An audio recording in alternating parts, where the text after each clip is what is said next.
Hello, and thank you for joining us today. My name is Julie Moon. I'm Senior Research Analyst here at Finovate.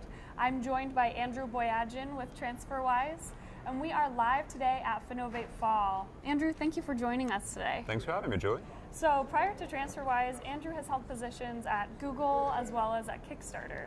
So tell us a little bit about Transferwise and what you do there.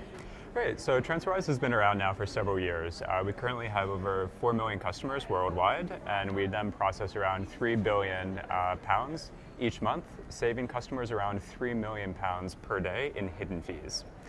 Those hidden fees can be anywhere from overcharged banking products to a manipulation of the actual foreign exchange rate.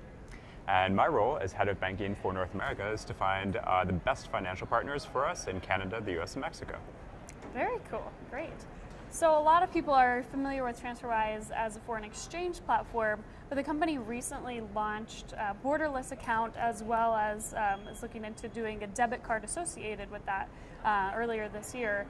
Talk to us about these two new products. That's a great question. So borderless is a brand new feature on Transferwise.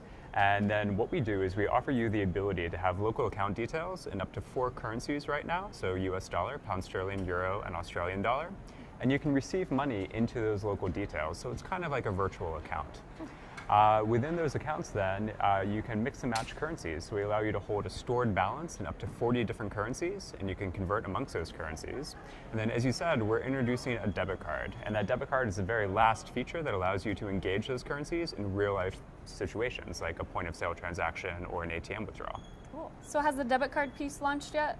It has in some markets, not globally yet though. Oh, okay, great. When is it's slated for US launch? Or is that release? So US launch, right now we're working on it, and it should be coming fairly soon. I can't, unfortunately, give you an exact time, but definitely keep your eyes peeled. It shouldn't be too much longer. Fairly soon, great, great. So what has the consumer response been like so far to the borderless account and then where it has been launched, the debit card? It's been a fantastic response. So the borderless account generally answers a need that the market has.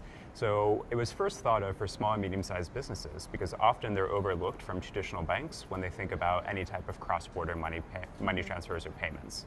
And the borderless account answers that need specifically. So it's great for SMBs, for freelancers, anyone that has a global audience or a global customer base. As far as the debit card, it's had a tremendous response with the consumer base, particularly on individuals who are finding the value in using it as a travel card. Typical bank cards are only going to refresh the exchange rate maybe once per day, and they'll have expensive ATM withdrawals or even foreign transaction fees overseas.